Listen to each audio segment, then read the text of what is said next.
Hi everyone! In this quick tutorial, I show you how to upload a profile image in the Line app. Just open the app, click on Settings, tap on Profile, and then click on the camera button on your image.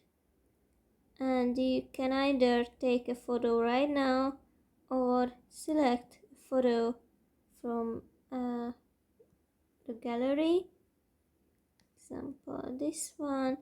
Then you can adjust this frame, and when you are satisfied, tap on next in the bottom right corner, and you can edit this picture or just simply click on done. That's basically it. I hope it will be useful for you.